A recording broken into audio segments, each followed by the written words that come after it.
Halo penyuka film, apa kabar? Harapan saya masih sama, semoga kita semua sehat dan bahagia selalu. Baiklah, kali ini saya akan merangkum alur cerita film asal Korea Selatan yang berjudul Three Iron, yang rilis pada tahun 2005 yang lalu. Film ini terkenal unik karena minimnya dialog antar kedua tokoh utamanya. Sebelum kita mulai eksekusi, seperti biasa jangan lupa bantu subscribe, like, dan komen.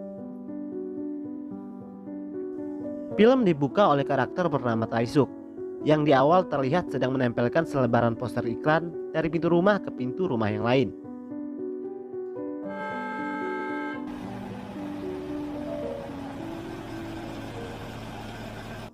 Keesokan harinya dia akan kembali lagi untuk mengecek apakah selebaran yang dia tempel kemarin masih utuh atau sudah rusak. Jika sudah rusak, artinya di dalam rumah itu sedang ada orang.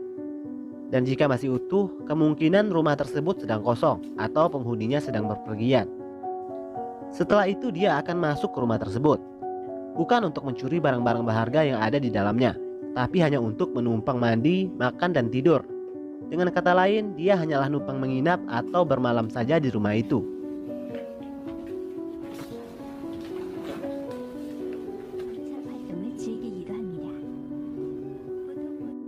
Sebagai ucapan terima kasihnya kepada si pemilik, Tae-suk akan membersihkan rumah dan mencuci pakaian kotor, hingga memperbaiki barang-barang rusak yang ada di rumah itu. Sungguh kebiasaan yang buruk dan juga aneh, tapi itulah kegiatan yang dia lakukan setiap harinya. Sebelum pergi, dia akan berfoto bersama foto si pemilik rumah sebagai kenang-kenangan. Selanjutnya dia akan menuju ke rumah kosong yang lainnya. Kali ini dia masuk ke rumah yang lumayan besar dan mewah. Namun tanpa dia sadari, dia tidaklah sendirian di rumah itu.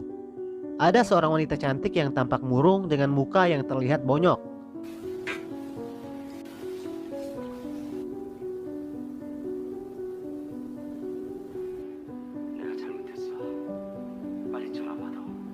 Sedang memperhatikan gerak-geriknya di rumah tersebut.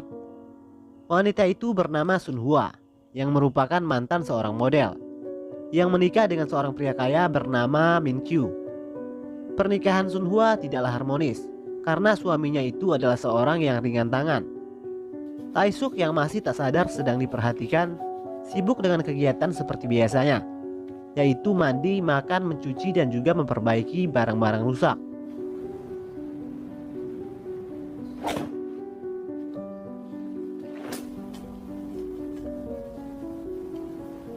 Lalu pada malam harinya menjelang tidur, Tae-suk menggunakan objek foto Sun Hwa yang ada di majalah. Lalu tiba-tiba Sun Hwa membuka pintu kamar itu. Sontak membuat Tae-suk kaget dan juga malu tentunya. Dia baru sadar ternyata di rumah itu dia tidaklah sendiri. Tak lama berselang, Sun Hwa menjawab telepon dari suaminya yang sedang memarahinya. Sementara itu Tae-suk bergegas memakai bajunya dan menuju keluar untuk meninggalkan rumah itu. Tae-suk sempat mendengar teriakan Sun Hwa. Sekilas dia melihat muka Sun Hwa yang bonyok.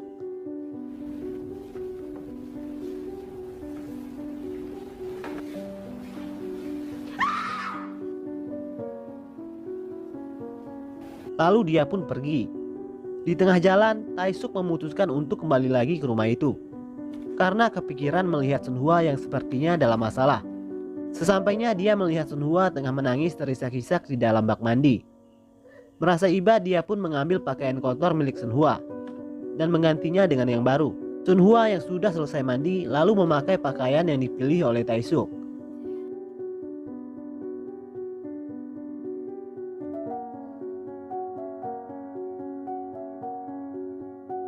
Tak lama kemudian Min Kyu, suaminya, kembali. Melihat ada moge terparkir di depan rumahnya, dia pun marah besar dan menuduh istrinya telah main serong dan membawa masuk pria lain ke rumahnya. Tae-suk yang berada di luar tak dapat menahan emosinya melihat Sun Hwa diperlakukan dengan kasar oleh suaminya.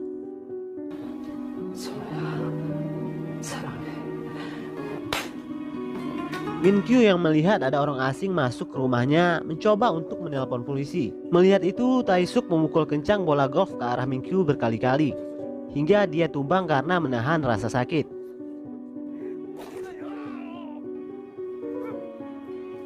Kemudian Tae-suk menghidupkan motornya. Dia memberi isyarat kepada Sun Hwa untuk ikut pergi bersamanya.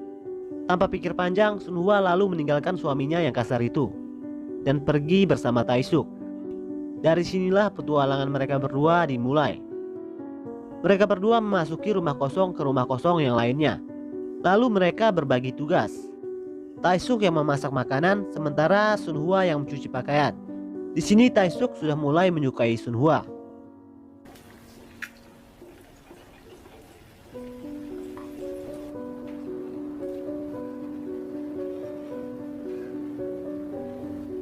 Setelah selesai, seperti biasa mereka berdua berfoto.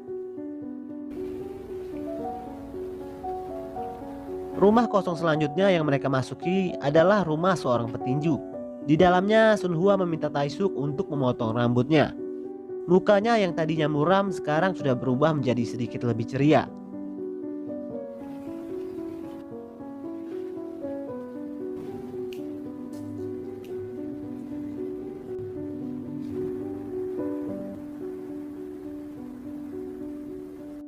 Malam harinya mereka berdua meminum amer milik sang petinju. Sunhwa yang menangis karena memikirkan nasibnya yang malang ditenangkan oleh Taesuk. Sunhwa yang tak ingin tidur sendirian meminta Taesuk untuk tidur dengannya.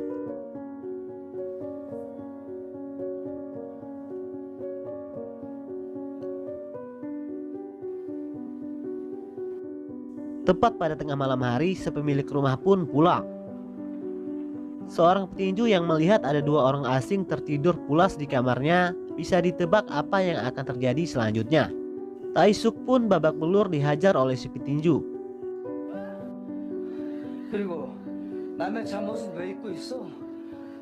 Beruntung dia masih berbaik hati, tidak melaporkan mereka berdua ke kantor polisi.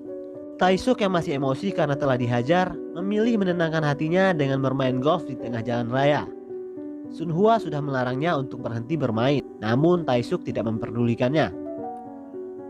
Dan tiba-tiba bola golf yang dia pukul mengenai pengendara mobil.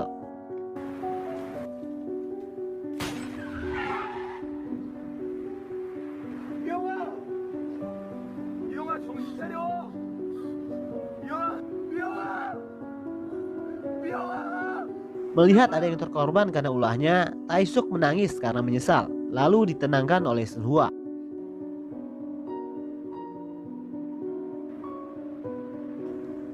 Pada malam harinya mereka pun bercocok tanam di rumah kosong.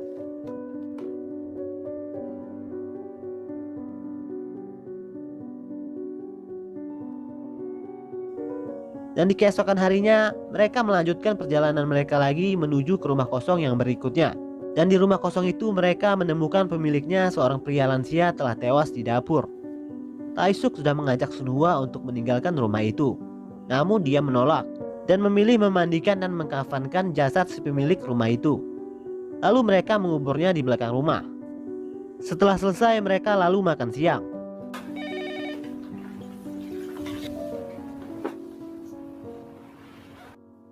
Tak lama kemudian tiba-tiba anak dari lansia tersebut pulang. Terkejut melihat orang asing ada di rumah ayahnya, mereka pun melaporkan Taesuk dan Sunhwa ke kantor polisi. Tak lama berselang polisi pun tiba.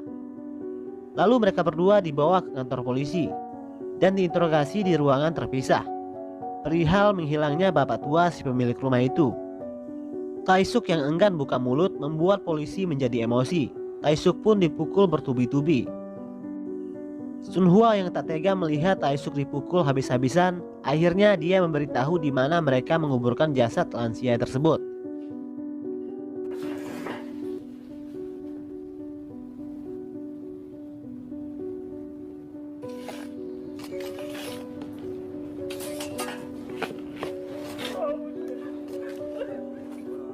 Sementara itu polisi menelpon Minkyu, suami dari Sunhwa, untuk menjemput istrinya yang telah masuk dalam daftar orang hilang itu.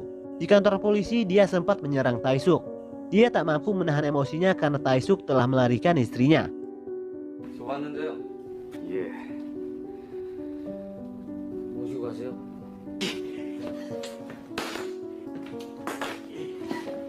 Karena tidak terbukti telah menewaskan lansia tersebut, Taesuk hanya ditahan karena telah membobol rumah orang dari bukti-bukti foto yang ada di kameranya. Setelah kembali ke rumah, Minkyu mencoba untuk merubah sifatnya, berusaha untuk bersikap lebih lembut kepada Sunhwa. Tapi sudah terlambat karena dia sudah jatuh cinta kepada Tae-suk. 원하지 않으면 안 해도 돼.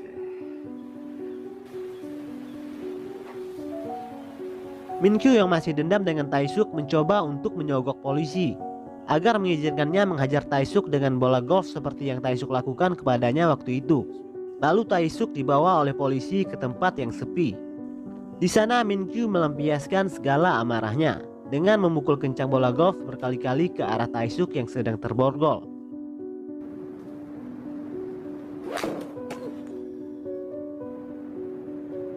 Setelah itu Tae-suk dibawa lagi ke penjara. Dan di penjara inilah entah bagaimana caranya dia mendalami ilmu invisible atau mengasah kemampuan bersembunyi dengan mengatur laju gerak tubuhnya tanpa mengeluarkan suara.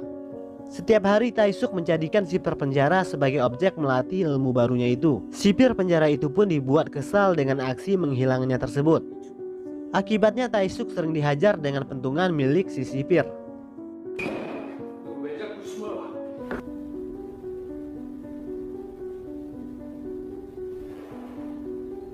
Di tempat lain diam-diam tanpa sepengetahuan suaminya, setiap hari Sunhwa pergi ke rumah kosong yang pernah dia kunjungi bersama Tae-suk dulu, hanya untuk sekedar tidur dan mengenang kebersamaan mereka.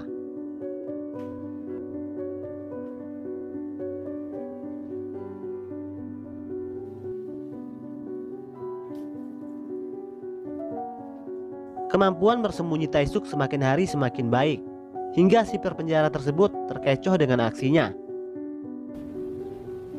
너 내 뒤에 있지?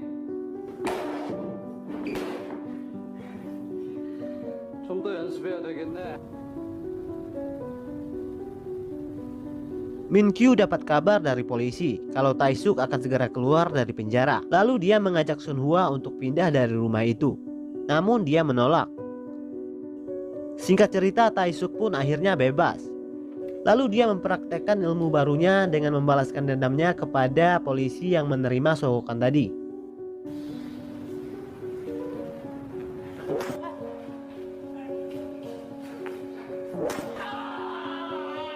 Setelah itu dia juga memberi pelajaran kepada petinju yang menghajarnya waktu itu.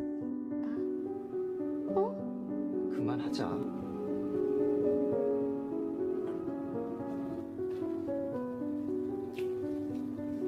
Selanjutnya kita semua tahu kemana dia akan pergi. Tentu saja ke tempat kekasih hatinya, yaitu Sunhwa. Malam itu Min-kyu seperti mendengar langkah kaki seseorang. Setelah menyadari tidak ada siapa-siapa, lalu dia pun melanjutkan tidurnya.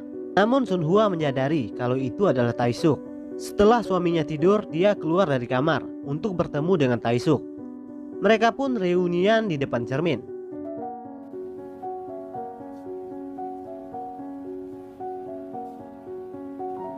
Tiba-tiba Min-kyu terbangun karena menyadari istrinya tidak ada di kamar.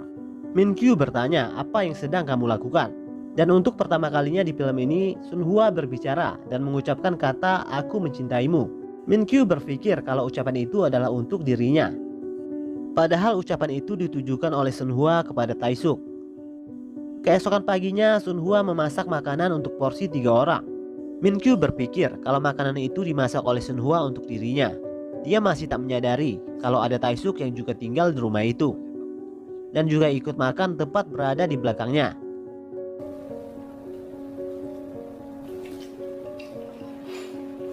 Setelah Min-kyu pergi bekerja, lalu Sunhwa menyuruh Tae-suk untuk keluar dari persembunyiannya. Lalu mereka berdua pun bermantap-mantap. Dan film pun berakhir.